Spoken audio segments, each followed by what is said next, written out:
that eagle laugh.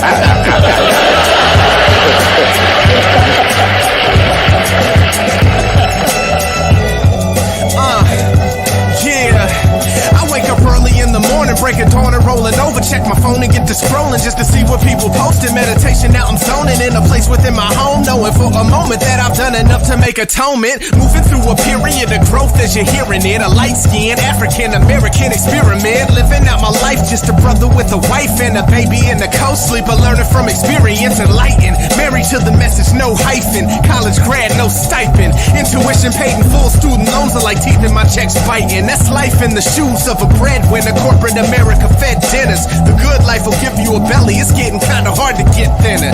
Making money isn't hard, that's why it's called legal tender. Saving is the challenge in a world of spenders. The honeymoon's What is happening in Hollywood?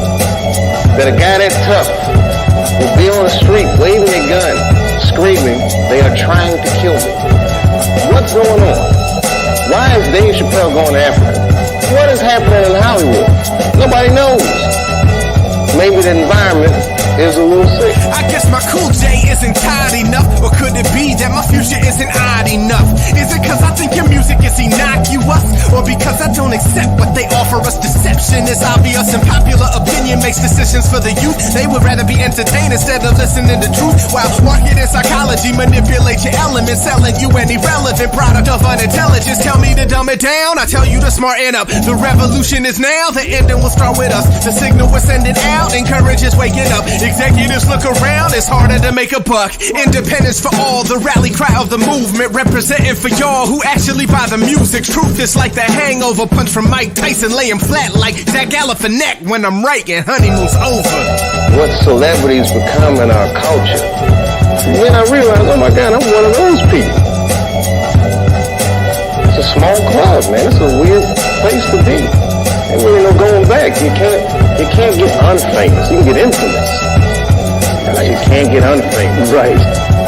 I fit comfortably between the retro and Nexo. Terminator X with a Tyrannosaurus Rex flow, demonstrating how to be live and direct, so the rest can expect nothing less than perfecto. This track kinda reminds me of Tribe in the 90s. I guess I'm on a quest to align with the right beats, giving you the vision through my iMac typing, releasing the wisdom through my unsigned hyping, avoiding the vanity. You can be the man, I'll be the man within humanity, saving it from insanity by giving you a glimpse of who I am as a person. The words when dispersed will reverse the perversions. Peace to Shade Cobain and shout the chills worth, cause the beat and the verse are perfectly conversing. Ego-free music, but the message is strong. Invest in the real and you can never go wrong. The honeymoon's over. It wasn't the fame that got to me.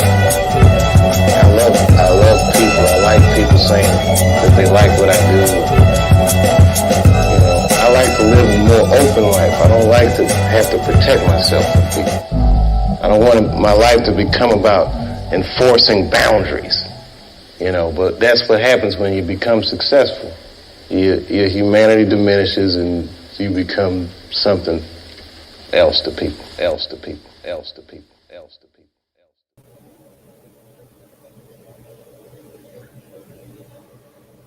Okay, let me shift everything around a little bit. I gotta have the ladies on top. That's just the way that it works around here. John, do not go there. That is not this conversation. That's how the conversation starts. I saw the look on your face, my friend. Welcome, everybody. This is Overcoming Corporate. From the plantation to the C-suite, I have got one of the most amazing panels you will ever hear in your lifetime. And I am extremely honored to be able to have them each here. Now, you'll notice that I didn't go on solo at first like I normally do. There's a purpose for that. There's a reason for everything that we're going to be doing here within this conversation. And that is because in this area, as opposed to other areas, everybody sits in an equal throne. We don't play this one person is higher than the other bullshit. We're all going to sit here. We're all going to have this conversation. So let me tell you something. If you are here and you have somebody that you know needs to be here, I don't care what they look like. I don't care what race, gender, color, or sexual orientation. Make sure you're pinging them in. Make sure they get on. There's going to be replays, but you don't want to miss this live. So make sure you check it out. without further ado, here's the way that this is going to work today. We're not going to be doing long intros. Because of the premise of this conversation, we are not going to be having questions during. We're going to make sure that we have the conversation flow through. If you want to be part of the conversation afterwards, if you want to express your feelings about what's going on here today, we are going to have an audio event that is going to be playing. You'll see it going directly across my screen throughout. So make sure you're checking it out. Also, as I'm talking about these people, if you've not read their books, I'm going to be providing links so that you could get their books. Make sure you check them out. We got to get John to get Future a book deal, but that's a conversation for another time. Working on it. So without further ado, I'm going to start off with my mentor in the space. She is not the easiest mentor to work with because she tells you how it is. She makes you sit with yourself. Y'all should know because I don't stop talking about this woman. She is honestly one of my best friends in the world. I love her with every ounce of my being. We got Future Kane in the house. Not only do we have Future Kane, we have the man himself, the rapper turned artist, turned R&B singer, turned Texan. I don't know. That's probably the weirdest one of all. See the progression.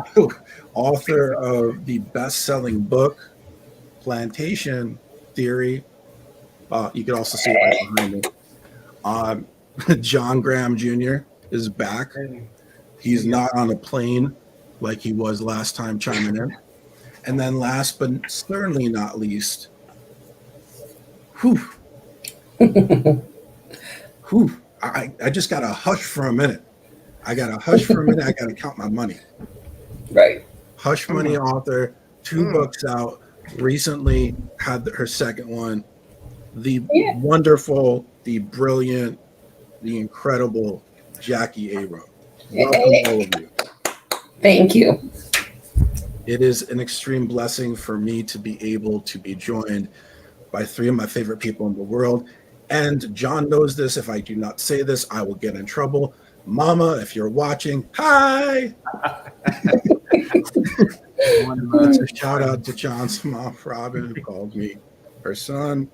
I don't know. Adopted. Yeah, I'm adopted. So let's get this started. When we decided to do this presentation, we were looking at the intersectionality between plantation theory and Hush Money, which is why I called it From the Plantation of the C-Suite. Now, a lot of the commonality within your 2 books discusses how you have to adjust as you're entering the workforce, as you're having to deal with things that the white individual will never have to deal with. And in particular, and there's going to be some spoilers here, what's really interesting about your 2 books that I think people might be surprised by is neither one has a specifically positive, uplifting ending. And like I look at Jackie's book. I told this to Jackie. I said, I had to read your second book like this because I was so worried about what the end was going to be. And the reality was that in the book, and I have to be careful with how I say this, Ebony wound up having to leave her company. In the situation with John, we learn in the very first chapter about code switching and about how correct me if I'm wrong, but you're still not a full-on entrepreneur.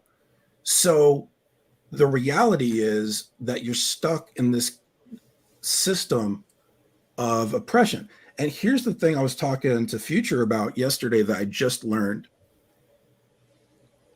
It's bad enough that you have to deal with the systemic racism and the oppression within the workforce.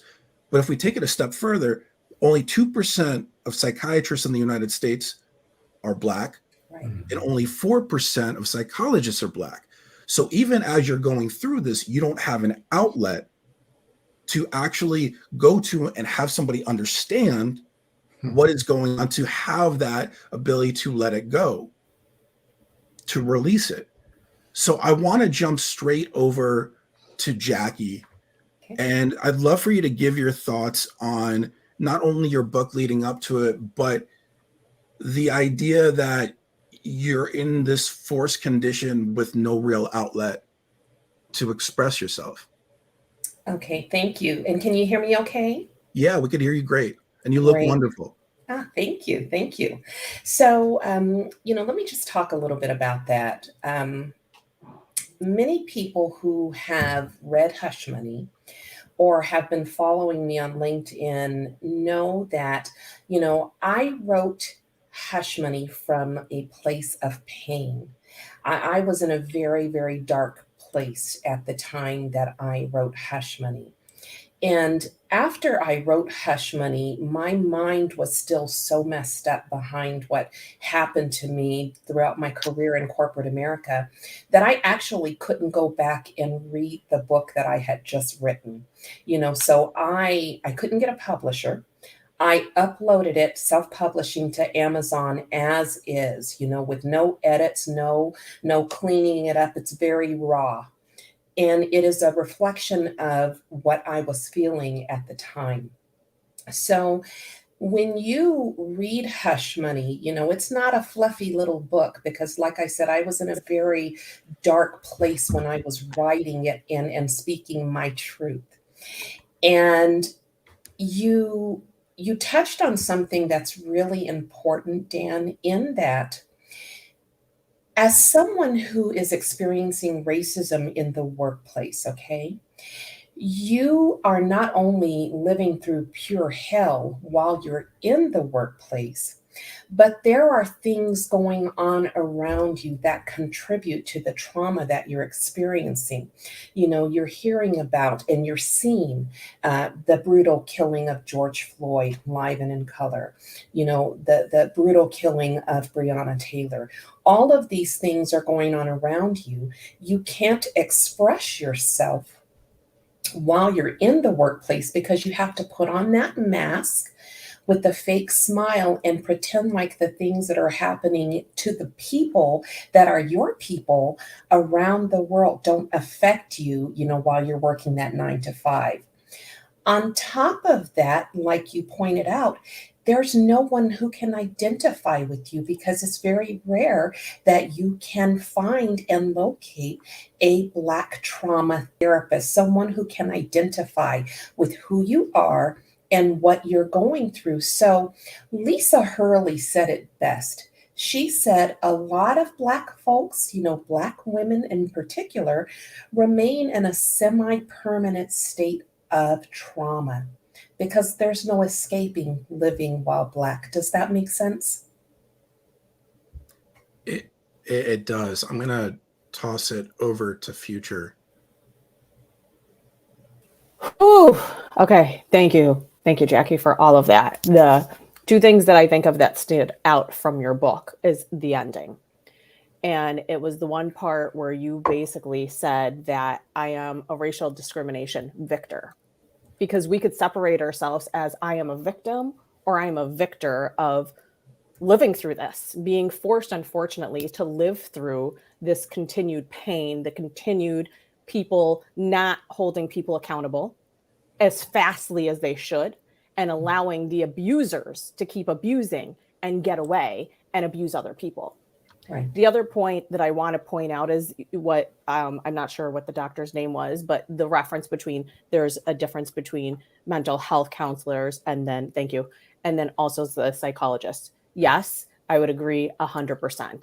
And I think she would still agree, even if you look at that data, we are unicorns. We are few and far between. If there's not many global majority, even if you don't want to say Black, even global majority people in that space to truly understand and to not have to go to somebody and be even more gaslit because we're already living through traumas and triggers. And then to have to sit there and bare our soul to somebody who doesn't clearly understand everything that we have lived through. And the love, as you said in your book, Jackie, love you to the moon and back. Right? Yes. And I know exactly what you meant because I have that book in my home that I read to my children. And the reality is you can find few people who could love you to the moon and back throughout that whole entire thing because they don't truly understand what the moon is. That's right. They've never seen the moon. That's right. Absolutely. Amen. Wow. Mr. Graham. I think I appreciate all of the perspective, and I think it's important to note, even in what Jackie and Future are saying, all of this is occurring while you still have to go to work every day because you still have bills to pay, you still have people that you support, and it's extremely hard to break the programming, right? Like this notion of freedom and security and trying to find the balance between it. While I'm not a 100% entrepreneur, I'm also not 100% corporate. So I refer to myself as a sharecropper because at the end of the day, it's still this balance, right? And I think you're never going to get both, right? You're never going to get you're never going to get one in full. So 100% freedom means there's going to be a lack of security, right? Ask any artist or creative who makes a living through their art and their expressions. But the next paycheck is not known where it's coming from. But conversely, full security, right, or at least the illusion of security, means that you're giving up a high level of agency and autonomy. Right. So the best you can hope for is the balance between freedom and security, because you know that you're going to have to give something of yourself to be in certain situations to maintain whether it's a lifestyle or just a basic income. Mm-hmm. And the question becomes, how much do you give of yourself towards an entity that you don't own versus how much do you reserve to protect your own mental well-being as well, right? And so these are the daily calculus that we as Black professionals have to exact in order to navigate these spaces. Right? Mm-hmm. So not to tack on to add an additional layer, but I mean, that's really what we're here to do. A couple of months ago, you wrote a post, John, that had a really strong effect on me that correlates to this. And I know that Jackie is going to understand that as well as Future. You wrote a post right after the Buffalo shooting, and you stated, for others, this may be a normal day, but make no mistake about it, this is not a normal day. Sure. So when we talk about these added layers of security, not only do you have to be part of this structure that's already oppressive enough, but now you have things that happen that directly affect you, Mm-hmm. that you have to still go to work for, because the 2% that's running the company is not going to give you off. That's right. No. At best, you're taking your own personal days or your own vacation, which I highly advocate for and have pushed to have companies incorporate social injustice event coded time off, right, to deal with that for affected community members. But that's still far in the distance, right? It's there's the ability to be a virtual employee now has helped tremendously, because, right, when you see something like a Trayvon or a Philando or even George Floyd, to leave your house causes such a high level of anxiety, or seeing your children leave the house, Right. or your significant other, your family members leave the house, now increases anxiety because of what you're seeing happen, right? Without any warning or any guarantee of safety. So being able to remain home, to be able to put hands and arms around your loved ones in the face of these events has been a tremendous help, which speaks to why there's such a force right now of Black professionals who are not willing to go back into the office with back to work policies. Oh, absolutely. And that adds into it. There's other factors, of course, but I mean, this is also an addition. Well, and John, if I just might interject and add on to what you just said, I agree with everything that you said. In addition to that, I think that when folks were able, now I am no longer in corporate America, so let me just state that. I am no longer in corporate America. I refuse to go back to corporate America. But I know that there are people that are still there, and as you so eloquently put it, there are still people that are on the corporate plantation. So that was one of the reasons that I wrote Hush Money, is to help those that are still in corporate America, because Hush Money really is a roadmap. It is a survival guide that teaches you how to fight back and turn the table on your oppressors while you're still living and working in corporate America. But to add on to what you were saying, John, I think part of the reason too that many folks who have had a taste of what life and work can be like working in a virtual environment, another reason they don't want to go back and are refusing to go back is because the level of discrimination that you would typically experience in the workplace on a day-to-day, from those little microaggressions to those macroaggressions and everything in between, were reduced in the virtual environment. Absolutely. Mhm. Absolutely. And it's one thing to be, to have that space and that time to be able to focus primarily on your work while also maintaining some life balance, right? Mhm. But make no mistake, the inequities, the slights, those things still happen virtually. The reality is what we're talking about are the symptoms of a deeper pathology. And only in the past 2.5 years have we really started to dig in and then expose and be vocal about the pathology of, and I think an important part is really connecting the dots between history and the modern day lived experience. Certainly what I tried to do in plantation theory was not just to give personal accounts, but also or accounts of others who I've worked with over time and even my family members, but to go back and really connect the dots between the underpinnings of colonization, corporate colonialism, and so forth, and how it still pervades today. So if we're talking about, I often say, and Dan, you've heard me say this a lot, we keep trying to make white spaces safe for Black folks instead of trying to make more Black spaces. And that's a hard concept because at the end of the day, most of us weren't programmed to go and build our own, right? We were programmed to go and be an employee of, and that's by design from the education system all the way through, right? Unless you had strong models, examples of, vertically integrated businesses in communities of people that reflected your phenotypical expression and values, beliefs, and worldviews, and entrepreneurialism or self-sustaining business models, then what else do you have to go on but what you see and what's reinforced? And so what I challenge us to do is to move this narrative past how do we make these spaces safer?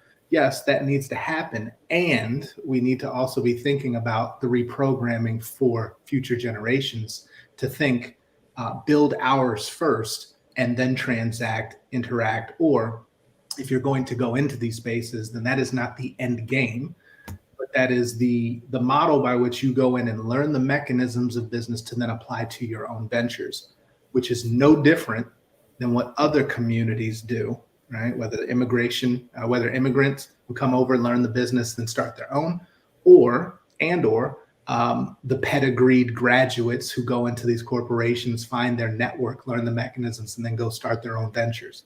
Right. With venture capital backing. Mhm. So I'm only suggesting we start to think beyond employee status. So, John, before Future goes, I want to bring something into this because, I look at the work of Dr. DeGruy.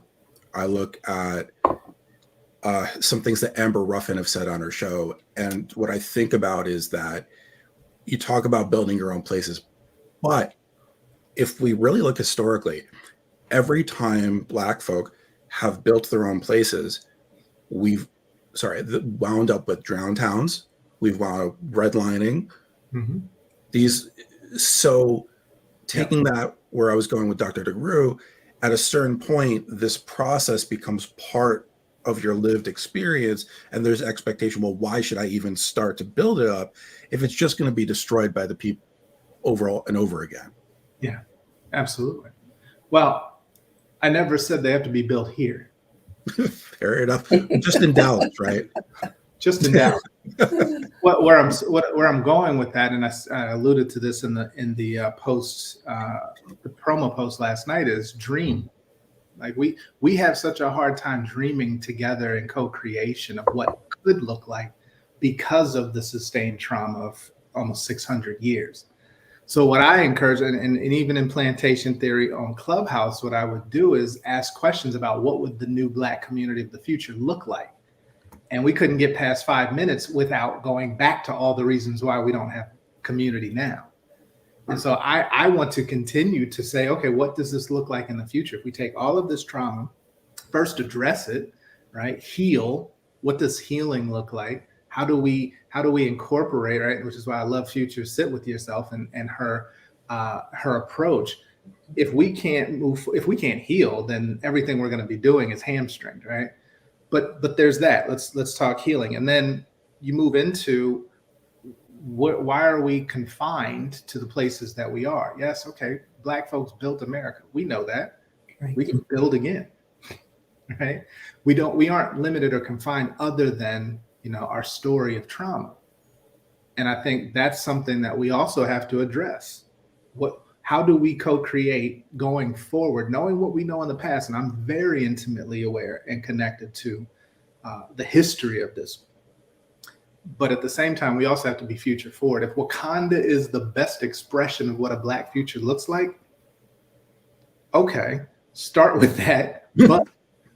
But let's also bring this into tangible, practical, right? What does the Black aesthetic for architecture look like, right? I know folks who are working on that. What does it look like for communal-based obligation and finance? Well, first, how do we trust each other?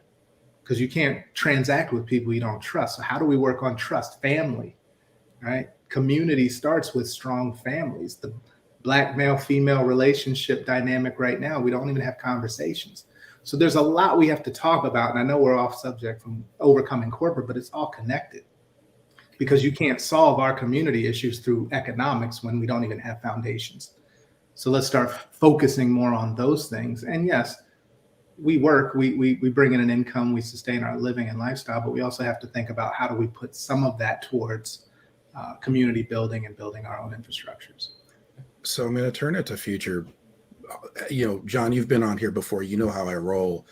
We may start with a certain subject, but we go where the depth and the importance of the conversation is. So we never have to worry, at least on this platform, about going in a different direction. Future, I know you well enough to know that you've been sitting with a lot of this information, so I want to get your thoughts. Okay, I want to read something from John's book and then go into a talk about this. Page 120. I don't know if you're okay. There's not a consequence for a mid-level manager who opts out of creating a diverse and inclusive team. There's no clear deterrent for low-level supervisor who dismisses her subordinates by taking credit for their work and denying them advancement opportunities. And I think that touches on both of your books because, Jackie, you basically talked about these things in your book. John, you are talking about it too. So I'm all about, there's many people that have come here today, I could see them in the chat, that I would consider to be allies, co-conspirators, whatever label you want to put on it. So I want to say thank you. I also want to say you have to sit with these very real truths, and two truths can be true at the same time. I hear you in saying, I've never seen that truth. I've never seen people be dismissed or things stolen or people not speak up for people when they're abused in the workforce. I hear you. I would also dig deeper then to ask you, what does your workforce look like? Who's on your team? Who is your supervisor? There's so many layers to this.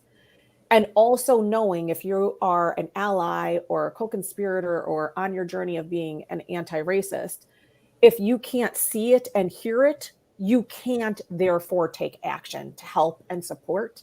and even address the abuser and what is happening in these systems. So I would say to you, how are you holding, one, yourself accountable?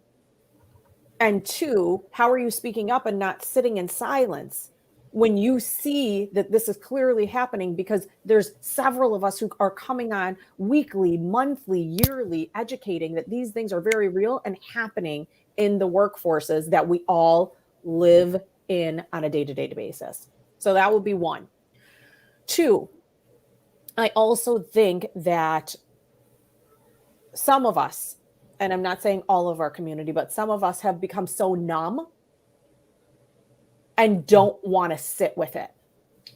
We don't want to sit with, we don't want to sit through because it's really painful. This work is very, very painful. To me, to have to sit here and say I've been abused emotionally in a workforce is painful.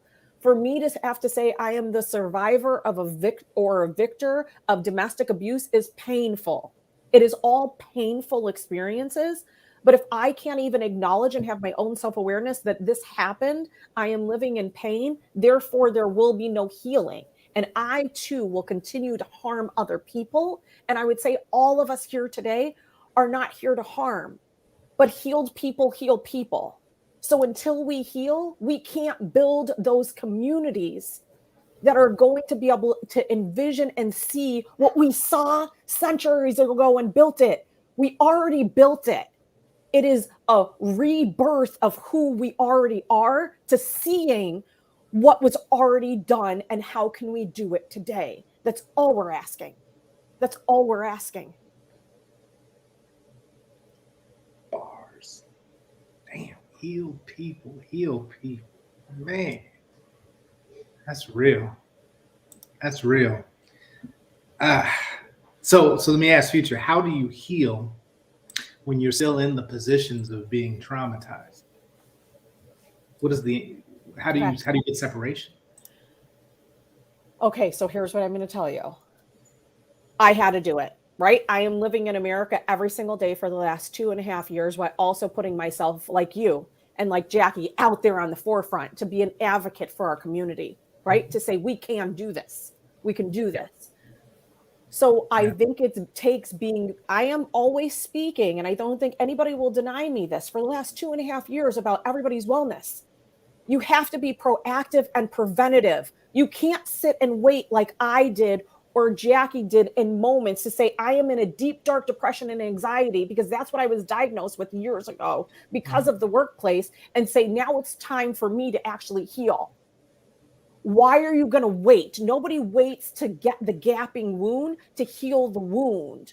So do the preventative care so that that wound is going to happen less. There is less of a probability that will happen. In order to heal that wound, you have to take time out to get to know you. There's so many of us walking around that don't know ourselves. We don't know what brings our joy. We don't know what brings our happiness. We don't know our triggers. If you do not sit with yourself enough to know who you are, what you like, what you don't like, what your boundaries are, who can interact with your spirit, who deflects your spirit because it's energy zapping, you can't then heal. You have to be able to go into silence. Where are you going? Are you sitting down and meditating like John, I know you and I do?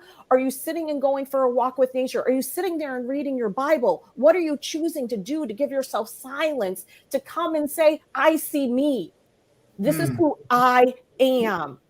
And if you can't see me, and if my sunshine is too bright for you to understand that light, then so be it. But this is what I need to do for me. And then all your values will come, and you will be able to say yes and no very quickly to people, places, and things. Absolutely. And Future, if I might just jump in for a minute. So, fortunately, both John and Future, you guys both became aware of who I was when I first came onto LinkedIn. And I think both of you would probably agree that the person that you met when I first came on LinkedIn and the person before you now are light years apart. And I'll tell you, when I first came onto LinkedIn right after writing Hush Money and just trying to figure out, okay, I've wrote this book. What am I going to do to keep from being homeless? Because I can't go back to corporate America. And so I started making myself visible, but I was still in a very broken state. One of the things that helped me finally get on a path to healing where I could say, okay, I'm actually healing. I am actually making progress towards, finding my joy after living through pure hell in the workplace. And the first step of that was writing my book, taking the pain that I was feeling and finding an outlet for that, just pouring it into something was wonderful, but that wasn't enough. I had to actually allow myself to talk about it.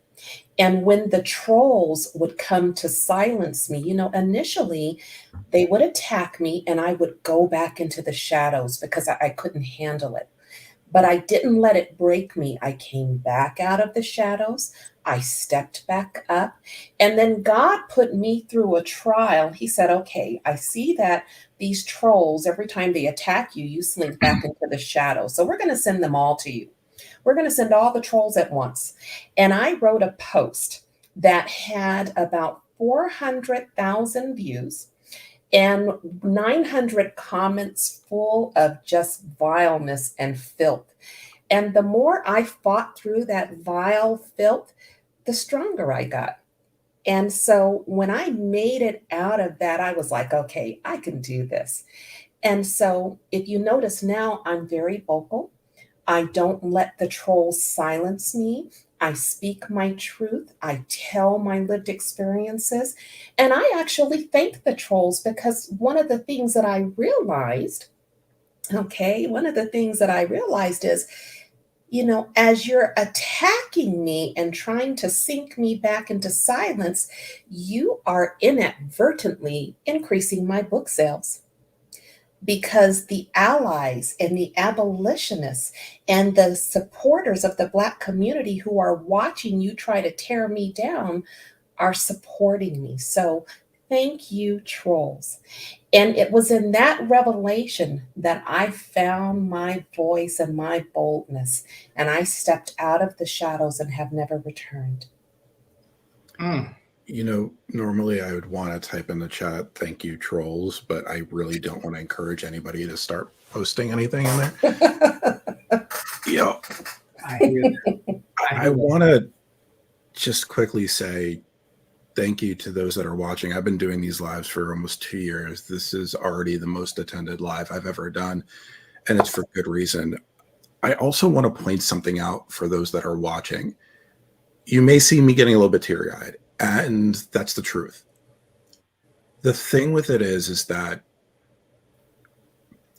I can never understand the lived experience of my three guests. But when I see Future getting emotional, as somebody that I love to my core, that has helped me on my journey, my emotions go to her seeing the pain that's being exhibited. And when you feel that, that feeling is devoid of race. That is where we go to at the crux of humanity when everything is equal. You love somebody so much that seeing them in pain puts you through those emotions. And I bring that up because race is a social construct that we have to look at and understand in order to remove that stigma and start treating people as equals instead of slapstick and DEI everywhere. And you bring up a phenomenal point. One of the things that Dr. Joy DeGruy talks about with post-traumatic slave syndrome is not just the epigenetic impacts and downstream effects generationally on Black folks who experience trauma, but more so, and just as equal, I should say, the epigenetic impacts and downstream effects of on white folks, who have been on the power dominant class for centuries. And so when you look at empathy and humanity, those are not two things that are baked into the colonial construct, right? They can't be. They had to be removed in order to justify the economic gains and outcomes. And what that does over 400 plus years, nearly 600 years, is it removes the ability to feel empathy for those who are deemed the lowest in social or racial hierarchy. And so when you look at how that expresses itself in a modern construct, people could see somebody being killed on TV, and not even feel a thing. Well, if you just didn't resist and just complied, and right, like, but there's that disconnect, and they don't even know consciously why they don't feel empathy or see a human being. So you put that into corporate terms, right?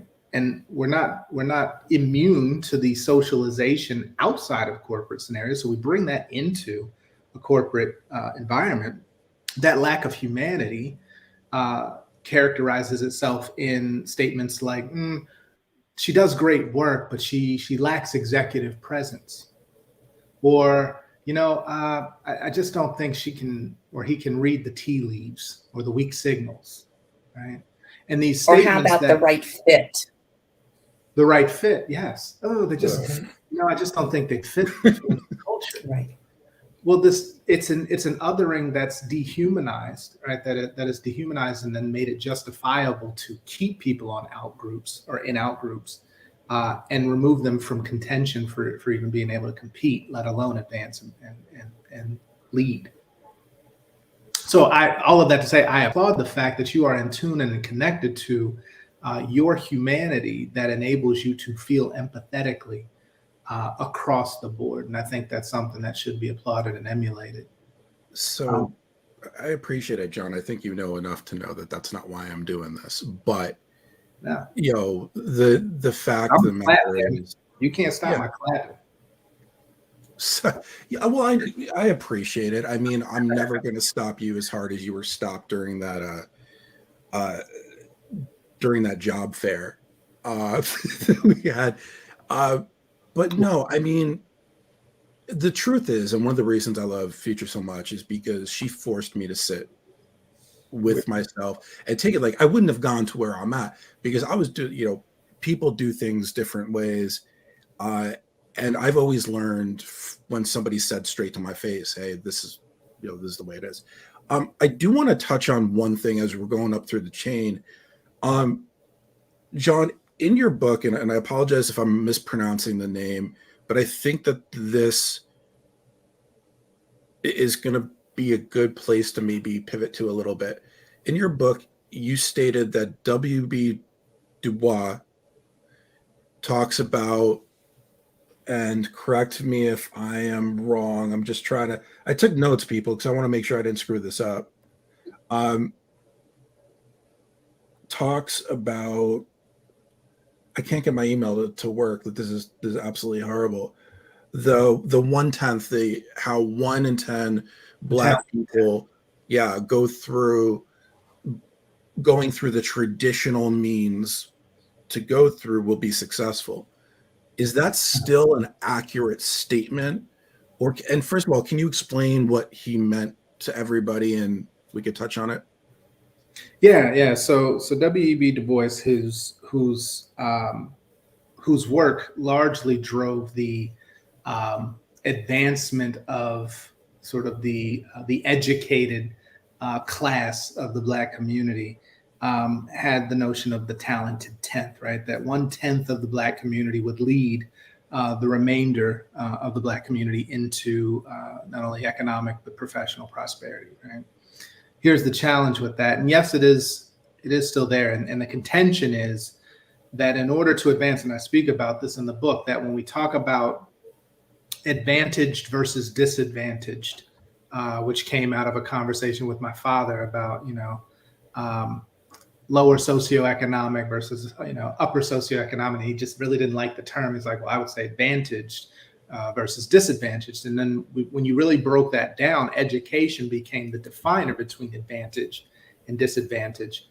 And in that sense, to be advantaged was synonymous with being more closely aligned or in proximity to whiteness. And so the contention there is that to advance, to be viable, appealing, or even considered, you have to reflect as much proximity to whiteness as possible so as not to be otherized. And that, you know, anybody in the chat will tell you that when they call for that interview, they speak a different language, right? And when they get in front of people for the interview and the voice doesn't match the phenotypical expression, Right. there's almost a betrayal that happens immediately in the room, right? Wait, you're John Graham? Right. Okay, right. So, you know, yes, education has helped with social mobility, but you also have to look at the impact that not only being educated, but also being integrated has had on Black community. That came at a cost, massive cost. Too much, so much so that, you know, we'd have to have a whole other show to talk about it. But simple to say, today, even in today's terms, there are people who rise up through the ranks and get to, you know, some of the highest levels in corporate or even government positions that most would not reflect their worldview, values, and belief systems, right? That they don't have the same lived experience, and that may be by proximity to power, you know, having access to pedigreed, historically white institutions and the networks that come along with that, or being raised in those environments. But all of that to say that otherness and closeness and proximity to whiteness does provide advantage, but at a cost, which is why I always ask, what's the cost for the climb, and are you willing to pay for it? So to draw some parallels here, you know, and first of all, I purposely avoided talking about code switching in the beginning of the conversation because I feel like every white person that calls himself an ally accomplice, it's like the first thing that they say, code switching, because like that's the term that's known. But to draw some parallels, it's the first chapter in your book where you talk about how your daughter, but then for Jackie, and I apologize, I don't remember his last name, but the same situation happened in yours when you were talking to Frank. I forget what the last name is that you put. So you're talking about book 2. Book Yes. 2 is this book here, which is Yeah, I realized I had the wrong one in front of me. oh, that's okay. You've got it up on your screen, so that's good. But this is the sequel to Hush Money, how one woman proved systemic racism in her workplace and kept her job. This is Hush Money, the cost of being Black in corporate America. And the conversation you're describing was between Ebony and the vice president at the parent company corporate. They had a job opening that Ebony was very interested in. It would be a promotion for her. She went through the interview, which was the first layer, and it was a phone interview. And Frank was just, you know, overjoyed with Ebony's skills, her qualifications. He took a special liking to her voice. And so he was very accepting of her and thrilled that she had applied. And she made it through, you know, the various different layers. But when it came time to flying to corporate for the in-person interview, which was the final stage of the interview process, and he was able to see who the person was behind the voice, everything changed. And at that point, he was no longer interested in her because he realized that she was Black. But over the phone, he could not tell. And so he made assumptions based on what she sounded like. Now, I'm going to bring something up and see the reaction we get. At the same token, there's a more graphic point in your book, and I'm not going to get into details, where a white male approached Ebony in a romantic way for those same reasons. So essentially saying, well, I won't hire you because you're Black, but hey, I'm married. If I'm it don't matter if I fool around. Right. Right. And let's just talk a little bit about that. So, there is a chapter, this is in the sequel, okay? There is a chapter in the sequel called Chocolate and Vanilla Swirl. And this basically highlights how Ebony, who was this Black woman who was working in a college system, so she works at a campus, and she's already been broken. So remember, this is the sequel. She went through pure hell in book one. But as the title of book one tells you, there was obviously hush money. And there was hush money because she proved systemic racism in her workplace and kept her job. So she keeps her job, and the sequel picks up right where book one leaves off. She goes to a different campus, so they move her out of the environment into another environment. And so they're thinking they're giving her a fresh start. Well, in this fresh start, she meets a man who works at this campus who is a white man who takes an interest in her. Now her guard is up. She doesn't trust him as far as she can throw him, but he wears her down. And she gets involved with this person. Now here's the thing, though. He was looking at Ebony in a way that she didn't understand at the time. She thought he was genuinely interested in her. But he was more interested in, the sexualized version of this Black woman, and it's exciting. It was exotic. She's not good enough to marry. She's not good enough to partner with, but I'll use her up for these reasons. And so it was a very painful experience for her. After she let her guard down and she trusted him, to find out that, he was using her, as kind of this exotic, sexual thing that he wanted, but she would not ever be good enough for him to actually build something with. Does that make sense? Jackie, here's my thing about that. And I keep thinking about this week and last week. I keep playing this in my mind of, as Black women, especially, but then as a Black community, for some, we're not good enough unless we're producing, whether it's producing free posts, whether it's producing that 2 jobs that we're working, but nobody will ever say, as you have said in the book, right? Essentially, there was people working 2-3 jobs, getting paid way less, whether we're producing a fantasy for people. So it is all tied in of, if you are not producing to give me the commodity that I seek from you, therefore you are no good and you are not a human being in itself. That makes so much sense. And I'll tell you, Hush Money is inspired by true events. So there is a very real woman.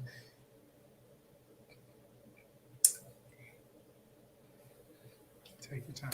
It's okay to take a moment if you need, Jackie. Take your time. So while Jackie's collecting her thoughts, let me take this opportunity because this is such an important conversation.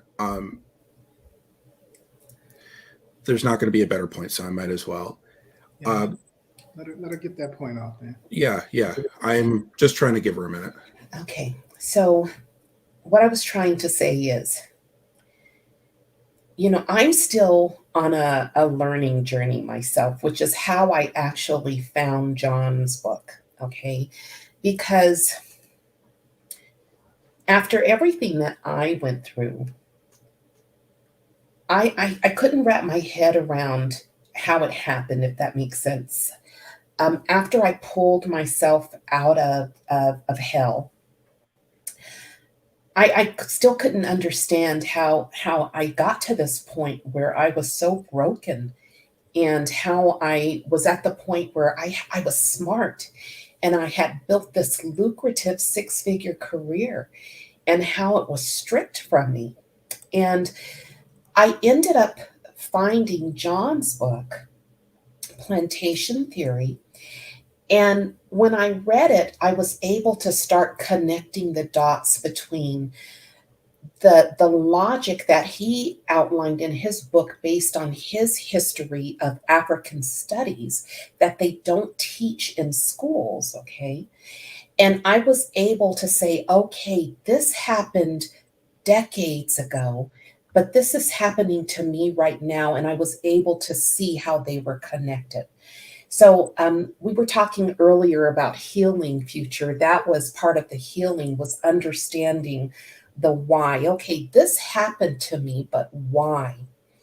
And one of the things, so fast forwarding now to this chapter in my book, Chocolate and Vanilla Swirl, that we were just talking about, as I grow in my knowledge and understanding of Black history, because guys, I'm not embarrassed to say I was woefully unprepared for what happened to me because they don't teach Black history in schools.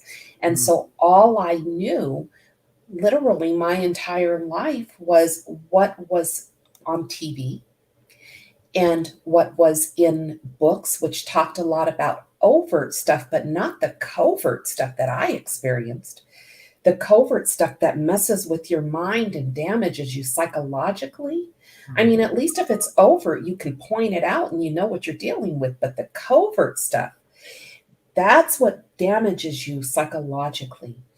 And so when I thought about this man and how he was able to, worm his way into Ebony's life, it reminded me of something in history. And John, you can probably talk more about this, but there was a period in time, during slavery where white men, they looked at women, Black women, sexually. There was like an exotic, a fetish, a fantasy, something that they could get from this woman, but she would never be good enough to be anything beyond, just a tool for their joy and their pleasure. Yeah.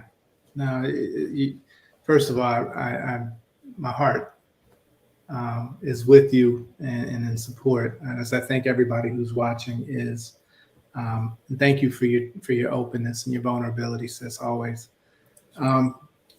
That connection to what you're talking about from a historic perspective, it's so insidious.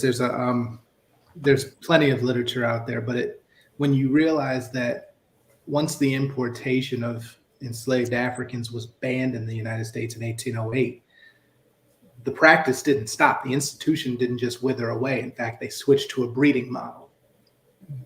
And when you look at the way that the laws were set up from the mid to late 1600s, they determined the status of the child by the race of the mother, not the father. And that was quite intentional. So now you fast forward past 1808 and you have breeding states, right? Virginia was probably the most productive state for breeding enslaved Black folks.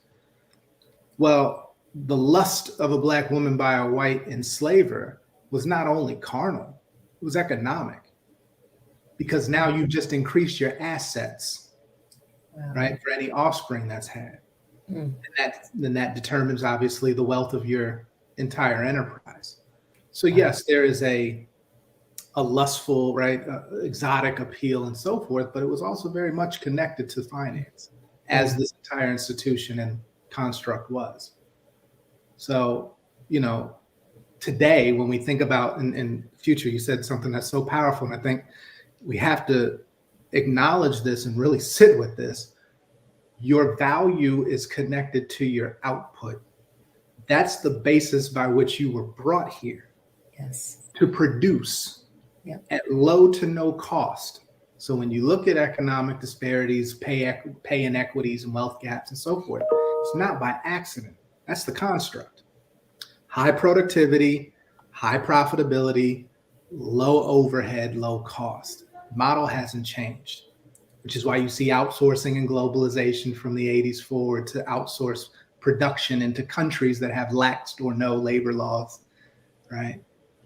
That can pay people pennies on the dollar, sweatshops, and so forth. It hasn't changed.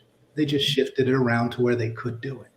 So when we look at how our value is attributed, and we have now hit, highest educated, experts and excellence and sauce and all these things that we bring, but yet aren't being advanced, promoted, or paid equitably, well, then you recognize why that is. And that's a harsh reality to have to realize. Yes. I have somebody who is not as educated, skilled, tenured as me getting promoted, and I train them. Yep. Why am I being told, let's see what happens next year when it comes to my performance evaluation, when I've hit every mark and then some? That's right. These are questions that, you can't logically answer because X isn't, 2 and 2 aren't equal 4 here. That's right. Well, we're not playing the same game and using the same numbers or doing the same math here.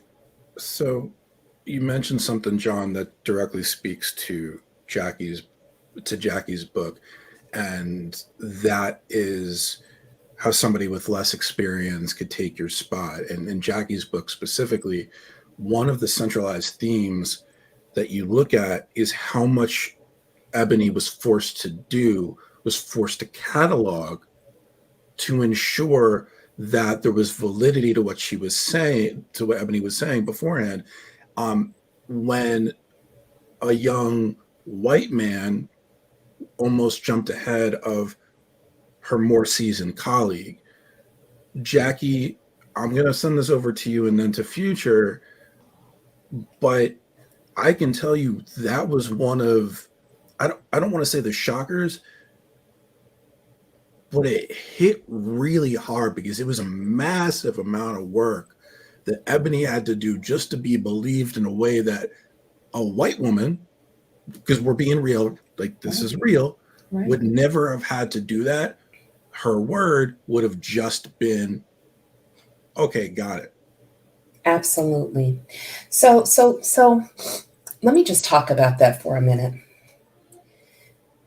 If you are Black in corporate America and you want to have any chance at all of proving what you are experiencing, you have to bring receipts. And these receipts have to be ironclad, because any Black person listening can tell you, in the eyes of the world, and that includes the corporation where you work, you are guilty until you can prove you are innocent. Okay, it's not the other way around. You are guilty until you can prove you are innocent. So in Ebony's case, Ebony's working this job that is very demanding. So you have to figure she's working, between 70 and 80 hours a week to keep up with the demand of this job. Because also, as any Black person can tell you who's listening, you have to work twice as hard. You are expected to do twice as much. You are expected to perform at a much higher level. And if you don't perform at that level, your job is at risk. So Ebony was putting in many, many hours to keep up with the demand of her job, while also dealing with the back-to-back discrimination, targeting, harassment, abuse, trauma, because there is a misconception to folks who think they have an understanding of what racism in the workplace looks like. And that's why I'll tell you, 50% of the people who buy my book are white, because it allows them to step into the shoes of a racial discrimination victim and to dispel that misconception by seeing that racism that you're experiencing does not happen in pockets. You don't have a racist something happen here, and then you get a clean break for 6 months, and then something else happens over here. Then you get a clean break, and then maybe 6 months later, something else happens. When you are targeted, okay, and let me just clarify what I mean by targeted. It's not the coworker in the office next to you that you're concerned with. Okay. It's not the person in the office across the hall that you're concerned with. It is the leader, someone in the organization who is in a position of power, influence, and authority, who has the same biases as the person in the cubicle and the person across the hall against you. But because of their position of power, they actually have the authority to put actions behind their biases, okay, against you. And now they are targeting you and putting in actions to derail your career. And they are inspiring others in the organization, including HR, to conspire with them. And so you are dealing with lots of people who are all working together to get you out of your career. So you have to, I call it bob and weave, to get around all this targeting that's happening to you while still performing at a very high level in your job, okay? And you have to then document all of this bobbing and weaving and all of this targeting that's coming at you from all directions. You've got to document it. You have to use email as a weapon, because the E in email stands for evidence.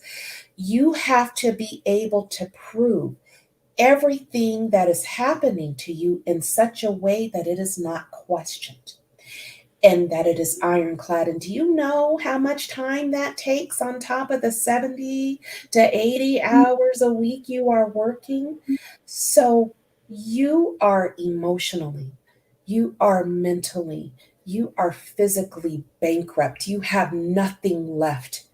And if you do get that settlement, no matter how much that settlement is, it's not worth the hell that they put you through. And the parts of yourself that you lost that you'll never get back, no matter how much money they throw at you. Go ahead, John. Sorry. Yeah, sorry, I just got to say, and what you, the amount of effort and energy required to document your own discrimination experience, if we put that into dollar cost, right? Yes. And when you understand that the median payout, if you do win an EEOC case, is $30,000. So the amount of time and effort you put into documenting the egregious behaviors, environment, at best, and that's on the average, sometimes it's higher, but a lot of times it's lower, the payout is $30,000 or less. Mm-hmm. So then you win the case. Then you have to sign what? An NDA. Right. And now you can't talk about it because, God forbid, their reputation be ruined. Mm-hmm. But you now take your $30,000 before tax, and then you have to go what? Find another gig and take all the racial, all the trauma that you just experienced over the period of years that you've been documenting this, living that experience, and go find another job, and then hope that at least it happened. It doesn't happen until at least 2 years into the new place, because it's going to happen. Right. And at what You're point? absolutely right. It's crazy. So even in documenting and winning, we're still at a deficit, right? Well, and see, that's why. Go ahead. Oh, go ahead. Go ahead. After you. No, please. Well, that's one of the reasons I wrote Hush Money. Is there are so many of our people who don't fight.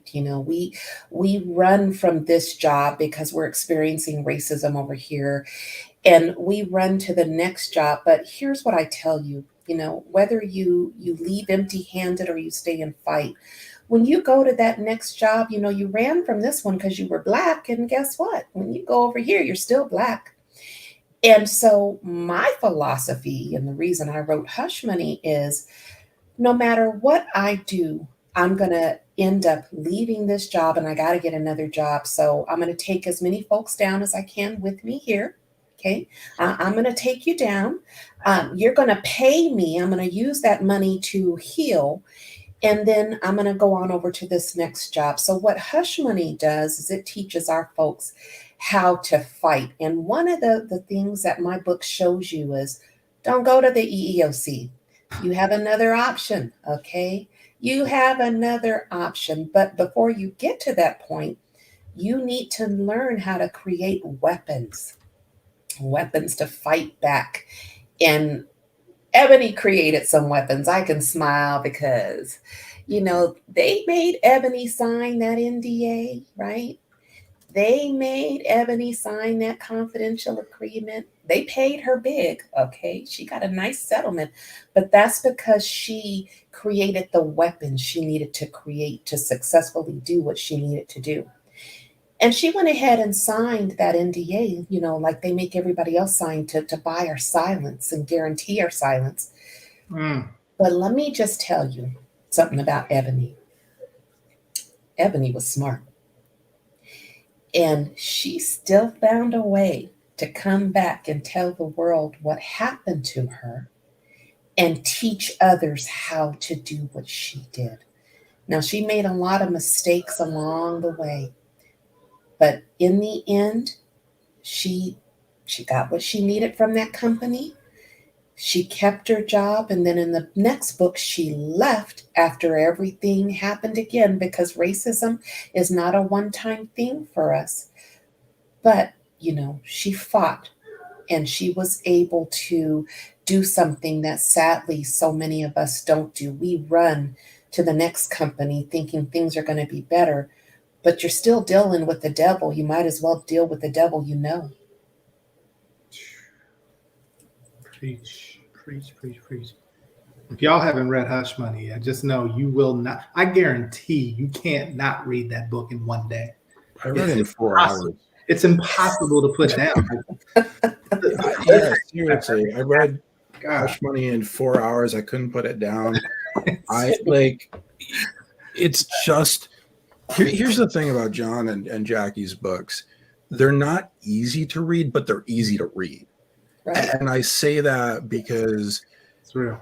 Yeah, they're so fluid. So they're so engulfing. They capture your attention so quick that you're an hour in and you feel like it's been 5 minutes. And that's not because they're my friends. That's because honestly, that's how they wrote them. Yeah. So really quick, because before I go over to future, we have about 20 minutes left.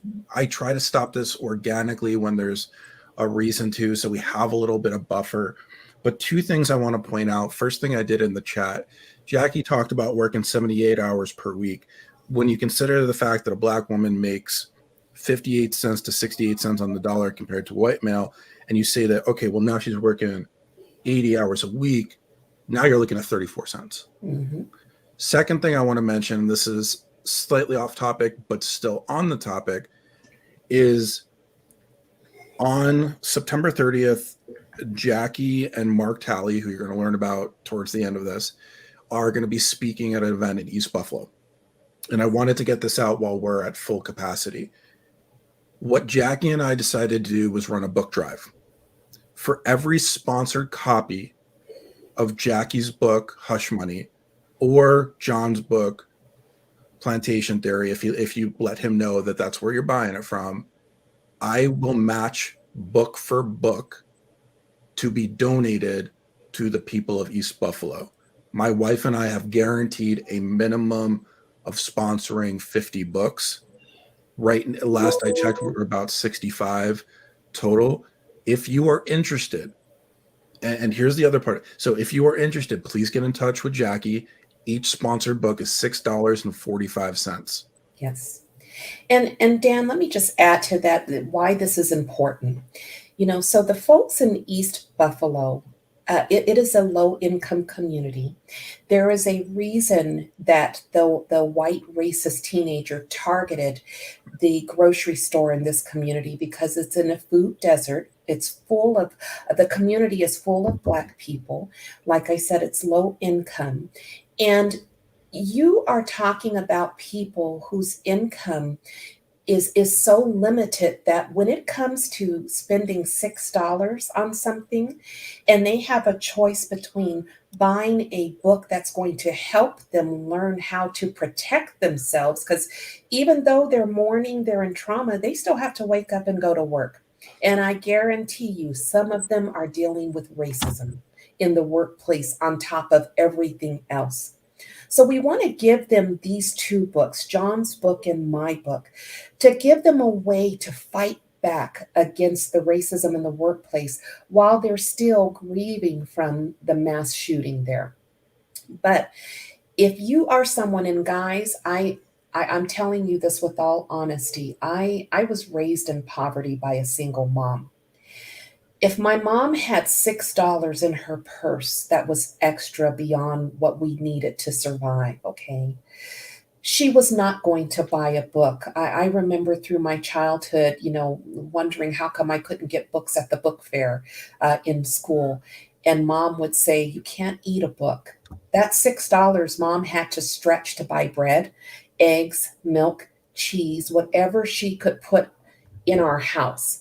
And there were times where there was no food, and my sister and I ate dog biscuits that we snuck out of the milk delivery box on the porch of our neighbor. So when you're talking about people in poverty, you may think it's inconceivable that somebody can't afford $6 for a book, but trust me, it is possible. And so we don't want to burden this community. I'm flying out there to give my book away. And I thank the loving allies who have sponsored copies, but we need more. John is giving his book away. So if your heart moves you to help this community, this Black community that has already been through so much, they've lost so much, help us. We can't do it alone. If you're an ally, put actions behind your words and help us help them. And it's not just, it doesn't just stop there. And this is a really important part that I need to bring up. If you are looking to buy a book, I beg you, reach out to the author and find out where they will send directly. If you order a book off of Amazon, an author gets cents on the dollar. However, if you order directly from them, then all the proceeds go to the people that put the blood, sweat, and tears in to create something that will change your life. Yes. So please join us. I'm going to be running this specific drive through August 25th, which is when I sit down with Mark Talley. If you don't know Mark's name, here's why. Mark lost his mother in the Buffalo shooting. Jackie interviewed him. Jackie reached out to me, said, would you mind giving him your platform? I thought about it. So on August 25th, Keisha Kent and myself are going to be giving Mark the stage to tell his story. We're not there to interview him. We're there to give him a space to express himself. And Dan, as we started out talking about at the beginning of this conversation, when Future talked about the healing, this is how he will start his healing journey. You have to talk about what happened to you, to express what happened to you so that you can move to the next level of the healing process. Your platform is going to do that for him. I don't know how I got to be honest, and this is just me being raw and real. I don't know how he's doing it. This happened less than 6 months ago, and he's sitting here coming on, and I've gotten to talk to Mark quite a bit. His sense of humor is as offbeat as mine, so him and I get along really well. But the outlook that he has had, the way that he has cultivated this to really push and use it as a way to honor his mother is pretty special. You'll see towards the end in the outro, I'm going to give you the link to his the nonprofit Agents for Advocacy. but he's a very, very special individual. And I was honored and taken aback when you asked me to interview him. And just like I look at this panel right here as something incredibly serious and incredibly important, speaking with Mark's a bit of a different ballgame altogether. Yeah. You cannot, like, it's one thing to be white and to talk about a Black lived experience. It's another thing when, unless you've lost a parent in that kind of way, it doesn't matter what color you are, that's not a lived experience any one of us hopefully has to go through in their lifetime. So, and that's one of the reasons we're going to give him the stage and let him talk without trying to curtail it to what the people at LinkedIn might like, or whatever the people. I say that because Future and I had that conversation earlier. But I want to spend the last couple of minutes. I want to turn it over to Future. This may be my platform, but this is the three of your stage. So I'm going to be quiet. And Future, this is where you want to end this, where you want to go. This is you, my sis. Whew. Okay, so I'm going to say a couple things to what both of you just said, talking about. One, I think your books to give to the community just demonstrates who we are as a Black community. Okay? We are constantly, even when we are hurting, trying to help continually. We're trying to help give to other people. We're trying to heal wounds. We are trying to see the happiness and joy in whatever it is, in the continued enragement that we have to see in other people who maybe aren't as helpful as we would hope that they would be. The other thing I think of is your books are a pathway to healing too, and you both didn't say that. It's a pathway to healing because you both said, and Jackie, you are spot on, in finding yourself, journaling is a key piece sometimes to some people to get through, to have an understanding of what they had to go through. And one of the things that I think you didn't touch on was you were manipulated. You were very much manipulated. And all the things that you experienced in that book are all symptoms of an abused survivor. So that is very normal, which it is not normal. So I don't want people to think I'm coming on here saying any of this is normal, because it's not. However, all that you experience is very normal to an abused survivor, or victor, as you like to call it. So the thing that I would also say to people is, if you want to help, then why would you not purchase the books? Because there is still a community that was very targeted, and we all know this, if we want to speak truths, in a community that is now fearful. They can't even go by basic needs. If we want to talk about Maslow's hierarchy, basic needs is food. Basic needs is shelter. Who wants to go to a store where people were traumatized? Nobody's going to want to go to that store, because there's going to be a lot of people that are fearful, literally, of it's the haunted house that you're walking into. And I don't know how many people have been walking through a haunted house, but this is what we're continuously going through. Where's the next, right? Like, I'm looking out because where's the next thing coming from? When is the next microaggression? When's the next point of pain that I'm going to need to heal myself from? And we forget all of this. So I think we have to remember that even though we're harmed, we're still trying to heal and then work to healing others. And that's who we are as a community. We keep showing time in and time out. We don't want to hurt people.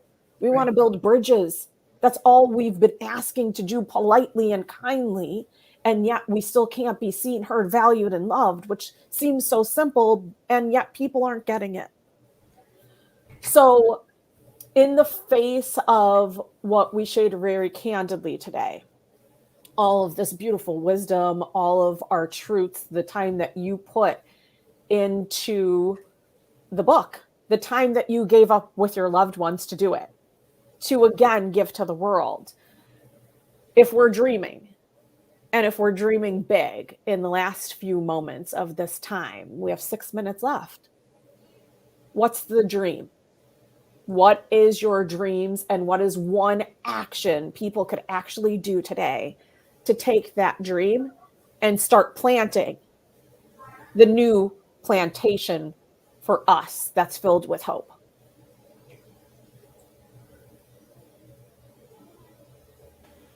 Love that. Plantation of hope. I never thought of that one. Yes. Beautiful. Love, love, love. I'll say the work that Jackie is doing, Dan, that you're doing, Future, that you continue to do is awe-inspiring. I find myself a fan on the sidelines cheering all of you. And what I will also offer is that learning is healing.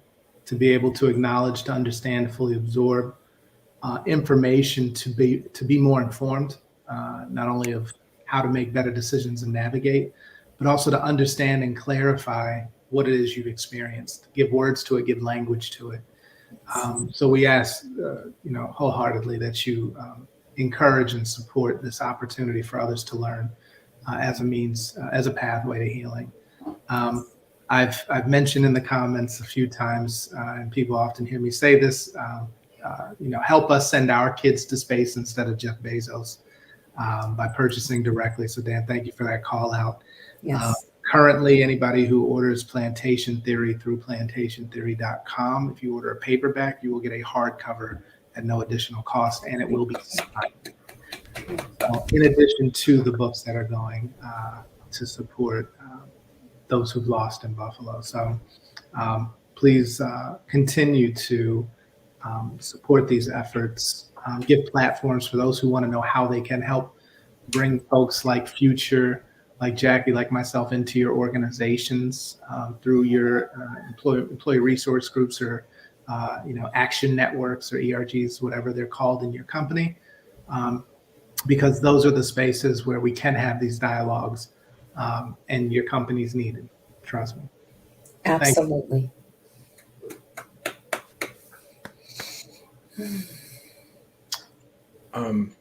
I'll chime in on the dream part because I want the ladies to have the last words.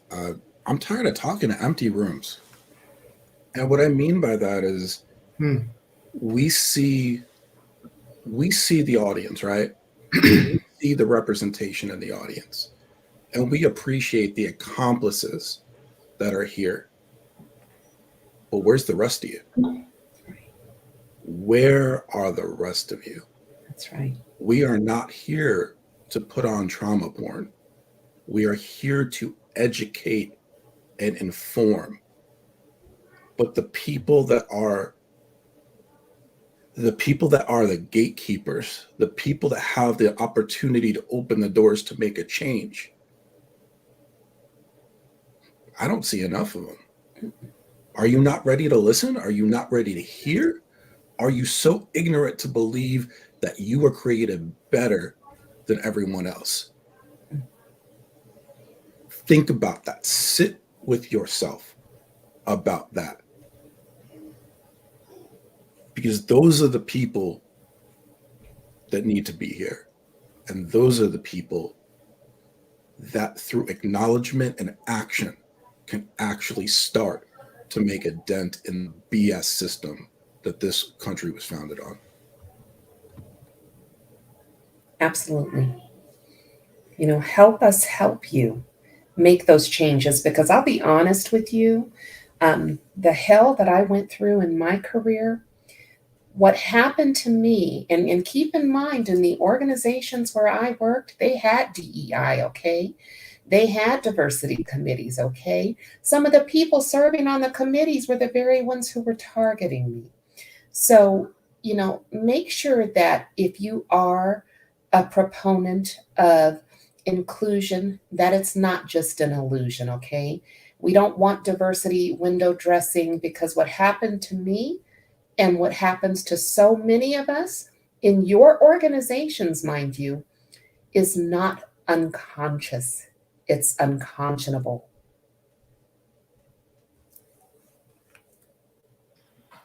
Whew, I hope somebody's getting these bars down. Somebody write. Did somebody put it in the chat? Put it in the chat. You gotta make Unconscionable bias. That's a t-shirt. You That's know? a t-shirt right there. I need That's that. right. That's right. Oh my God. Look, at the end of the day, Dan, you're right. Those are the folks that need to be here, but let's make no mistake. There is no historical reference for those in power dominant positions giving up power willingly. Right. It's never happened. So Right. we need to also consider the fact that it's more valuable right now for us to connect in community and consolidate power where it hasn't been before. Mhm. The people who don't see a problem or an issue, that's the construct has blinded them from their privilege, power, and status, and that's how it was designed. They're not the ones we need to save. Right. To them, the system's fine. It's not broken. It works.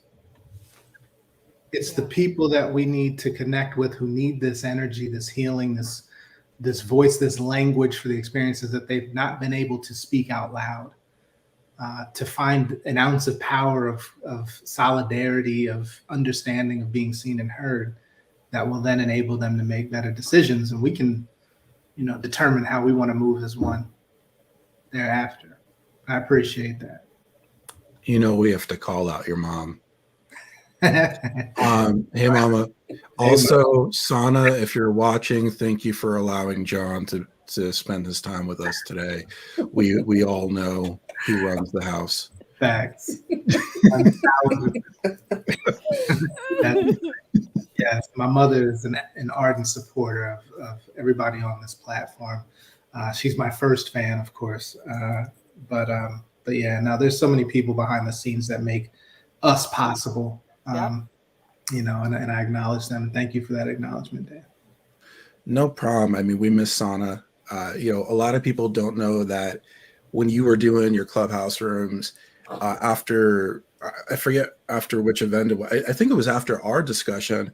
We went on to Clubhouse, and I got to speak with Sana, and I got to speak with your mom, and I just want to acknowledge that these are not just your family members; they're experts in their own right.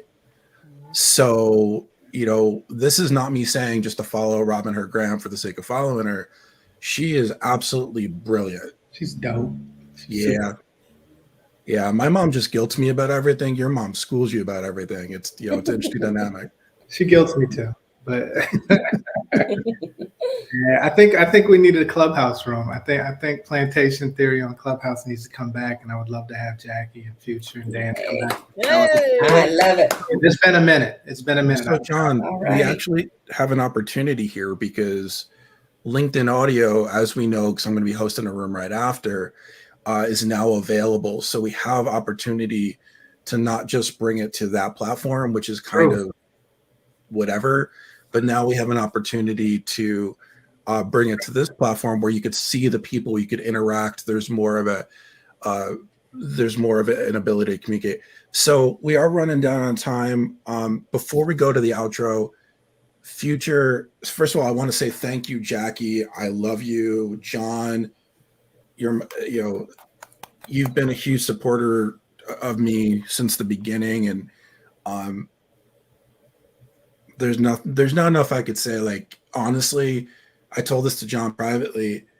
I bought extra copies of John's book, of Jackie's book, so that each of my children has a copy when they get older, and there are 3 right now because I feel it's important for them to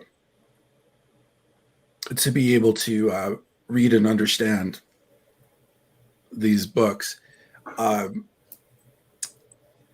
and bring into the world the